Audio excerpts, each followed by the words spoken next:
एक बेलपत्र,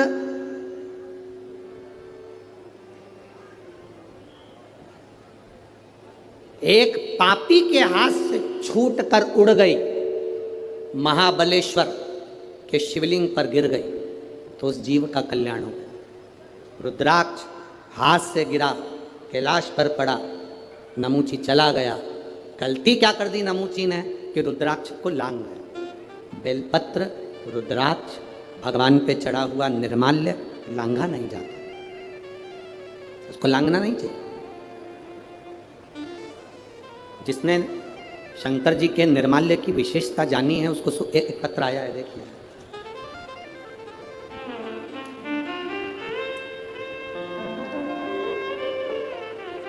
गुरुजी, मैं भंडारा से आई हूं, मेरा मोबाइल नंबर ये है।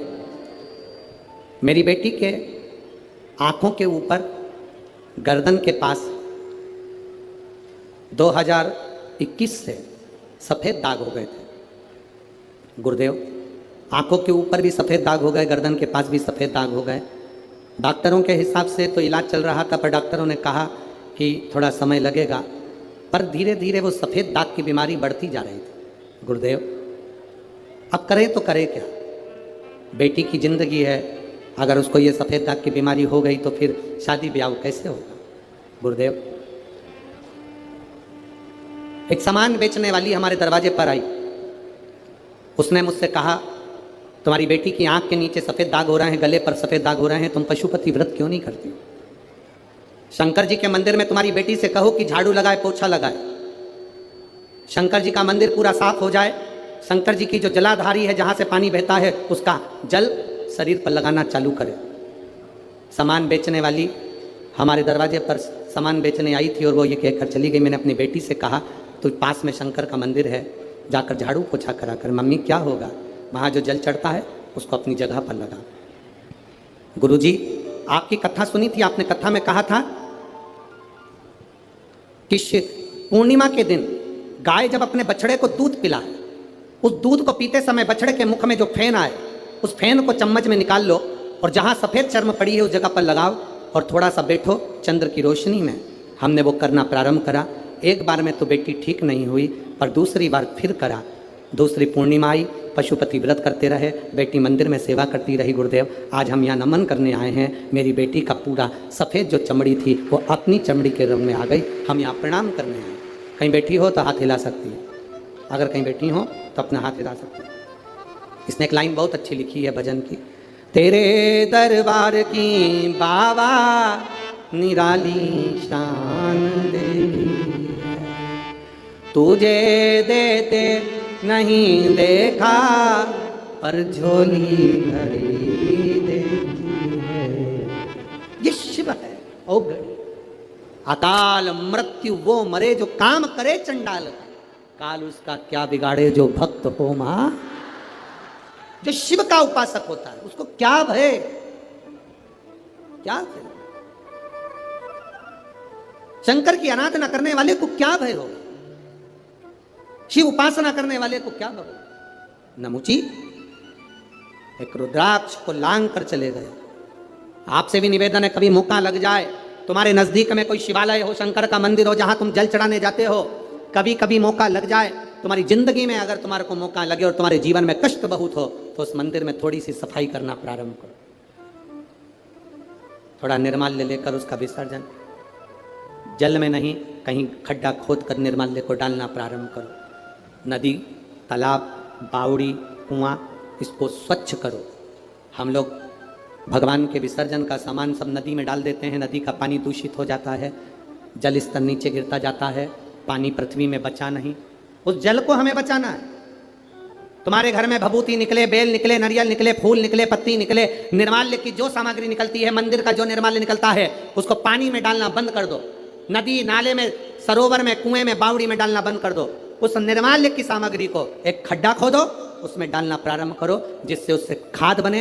वो खाद बनेगी तो अपने पूरे नगर निगम में जहाँ जहाँ पेड़ लगे हैं उसमें वो खाद डालना चालू करो, जिससे वृक्ष भी आगे बढ़ेंगे और नदी, बावड़ी, तालाब सब स्वच्छ होंगे।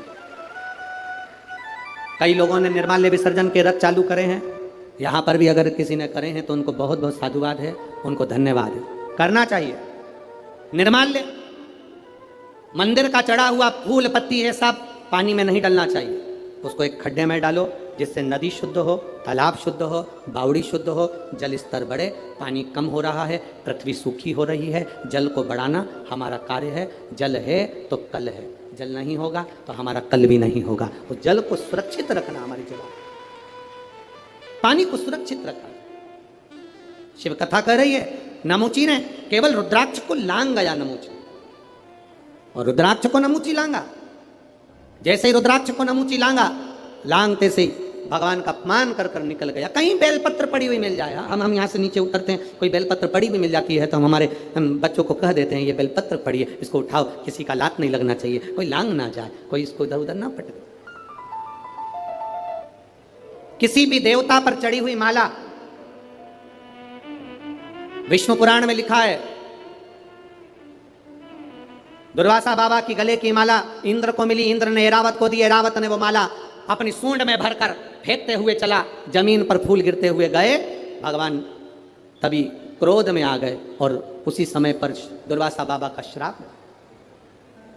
भगवान पर चढ़ा हुआ पत्र पुष्प, भगवान पर चढ़ी हुई एक बेलपत्र भी जमीन पर नहीं गिरना चाहिए, उसको उठा लो, कहीं पड़ी भी है तो उसको उठाकर मस्तक से लगा लो, प्रयास करो उसको संभालने। मंदिर, देवालय, शिवालय, ऐसा कोई दिन नहीं जिस दिन ना जाओ, प्रयास करा करो हम भगवान शंकर के मंदिर जरूर जाएं, शिव जी को एक लोटा जल जरूर चढ़ाएं। मंदिर में जल नहीं चढ़ा सकते तो उसके दरवाजे से सामने से निकल कर चले जाएं, केवल उसका दीदार हो जाएगा तो हमारा भाग्य संवर जाएगा। केवल दर्शन, शिखर दर्शनम सर्व पापनाशनम, शिखर का मात्र दर्शन हो जाता है तो जीव का कल्याण हो जाता है। इसे मेरे शंकर औघड़ी, मेरे शिव कथा कर रही। नमूची लांग गए रुद्राक्ष को, लांग कर गए, बस जो शंकर को नहीं जान पाया, अपनी अभिमत्ता में, अहंकार में फूला रहा, अंत में वो बर्बाद हो गया, अंत में बर्बाद। जीव नरक। शिव कथा कहती है, जिस अमृत को पाने के लिए देवता तरसते हैं, जिस अमृत को पाने के लिए संसार तरसता है, वो अमृत शिव महापुराण की कथा में रोज बरसता है, प्रतिदिन बरसता है। उसको पीना है हमको, उसको धारण करना है हमको, उसको ग्रहण करना है हमको, उस अमृत को हमें पाना। और तेरी कृपा बिना ना हिले एक भी अणु, लेते हैं श्वास तेरी कृपा से तनो तनो। बखान क्या करूं मैं राखों के ढेर का, चपटी भगोद में है खजाना कुबेर का। कभी जिंदगी में मौका मिले तो 5 दुर्बा, कितनी दुर्बा जम के बोलो जरा, 5 दुर्बा 1 बेलपत्र। कभी अगर मौका मिले जीवन में 5 दुर्बा 1 बेलपत्र, 1 अक्षत, 1 चावल का दाना, और तीनों पत्तियों पर लगा हुआ चंदन। बेलपत्र की जो 3 पत्ती होती है, इन तीनों पर लगा हुआ चंदन, दुर्बा, बेलपत्र, चावल का 1 दाना मध्य पत्ती पर रखकर, जब भी आप अपने हृदय से कोई सरकारी गतिविधियों में कहीं फंस गए हो, सरकारी कोई केस चल रहा है, कोई सरकारी चीजों में अगर तकलीफें आ रही हैं, तो शिव का नाम लेकर आप अपना कर्म जरूर करना, मेहनत जरूर करना, कर्म के साथ में शंकर पर विश्वास रखकर 1 अक्षत का दाना, 1 बेलपत्र, 5 दुर्बा हाथ में लेकर शिव का स्मरण कर कर श्री शिवाय नमस्तुभ्यम कहकर, अगर श्री शिवाय नमस्तुभ्यम भी नहीं कह सकते, पंचाक्षर मंत्र नमः शिवाय, षडाक्षर मंत्र ओम नमः शिवाय, या फिर श्री शिवाय नमस्तुभ्यम बोलकर शिव को जो स्थान आपको बताया है, स्थान देखा ना, फिर ध्यान देंगे, अशोक सुंदरी से शिवलिंग के बीच की जो खाली जगह है, देख रहे हो आप लोग, एलईडीओं पर ध्यान देना, एलईडी और अपने अपने मोबाइल पर अगर आप कथा सुन रहे हो या यहाँ पंडाल में कथा सुन रहे हो या आस्था चैनल पर सुन रहे हो, तो वहाँ शिवलिंग, अशोक सुंदरी का स्थान, बीच में जो खाली जगह है, इस खाली जगह पर बेलपत्री और दुर्वा का जो पीछे का भाग है, वो पीछे का भाग अशोक सुंदर की ओर होना चाहिए। अशोक सुंदर की ओर उसका भाग हो जाए और पत्ती को इस तरह से शिवलिंग और जो खाली जगह है उसके मध्य में रखकर, कोई सरकारी चीज के लिए, कोई प्रशासनिक चीज के लिए, कोई केस के लिए, कोई कानूनी कार्यवाही के लिए, कोई तकलीफ में घिरे हुए हो, तो उस स्थान पर ये बेलपत्र केवल एक बार चढ़ाकर बाबा से विनती करना, बाबा उसको स्वीकार जरूर करेगा, कार्य सफल जरूर करेगा। एक बेलपत्र शिव भक्ति के लिए, एक बेलपत्र की मूल, एक शिव कथा कह रही है, नमुची दे दो, नमुची रुद्राक्ष को लांग, नमुची रुद्राक्ष, और नमुची रुद्राक्ष को लांग कर गया। ये रुद्राक्ष की बड़ी महत्वता है। आप लोगों के घर में रुद्राक्ष है? जरा बोलो, जम के बोलो जरा, है ना सबके पास में? जब रोग आता है तो रुद्राक्ष को तांबे के कलश में गलाकर उसको शिवजी पे जल चढ़ाकर पीते हैं। और यदि जिस दिन तुमको लगे कि आज मेरा मन शांत नहीं है, आज मेरे घर में अशांति सी लग रही है, क्लेश बहुत है, मन में शांति नहीं है, टेंशन बहुत चल रहा है, उस दिन थोड़ी देर के लिए लेफ्ट हाथ में रुद्राक्ष का मन का, सीधे हाथ से बाबा देवादिदेव महादेव का हाथ रखकर शिव जी के नाम का स्मरण कर कर महामृत्युंजय याद हो तो वो जप लें, ना हो श्री शिवाय नमस्तुभ्यम जप लें, ना हो पंचाक्षर षडाक्षर जप लें। केवल 3, 5 या 7 बार बोल लो, उस रुद्राक्ष को हृदय से लगाकर वापस जहाँ रखा था वहीं रख दो। आपको 15 मिनट के अंदर अंतर मालूम पड़ जाएगा कि घर के अंदर शांति हुई कि नहीं हुई। ये प्रैक्टिकल जरूर करना। कहीं सियोर वाला महाराज झूठ तो नहीं बोल रहा, इसलिए प्रैक्टिकल करना जरूरी है। प्रैक्टिकल बहुत जरूरी है, प्रैक्टिकल बिना काम नहीं चलता। एक महाराज जी प्रवचन दे रहे थे, प्रवचन में कह रहे थे मदिरा नहीं पीना चाहिए, शराब नहीं पीना चाहिए, गंदा नाली का पानी है, मत पियो, बर्बाद हो जाओगे। उसी में महाराज का पहचान वाला बैठा था, उठकर खड़ा हो गया, महाराज जी से बोला, ओ महाराज तू इतनी बड़ी बड़ी बात कह रहा है, तेरा सगा भाई पी के तो गटर में पड़ा है, तो इतनी बड़ी बड़ी बात कह रहा है, तेरा सगा भाई पी के गटर में पड़ा है। महाराज जी को क्रोध नहीं आया, महाराज ने तुरंत उसको उत्तर दिया, भैया देख मैं भी प्रवचन कर रहा हूं, मेरा भाई भी प्रवचन कर रहा है, मैं मुंह से समझा रहा हूं, मेरा भाई प्रैक्टिकल करके दिखा रहा है। अब मन तेरा है, विचार तेरा, चित्त तेरी, वृत्ति तेरी, तू कैसे समझेगा?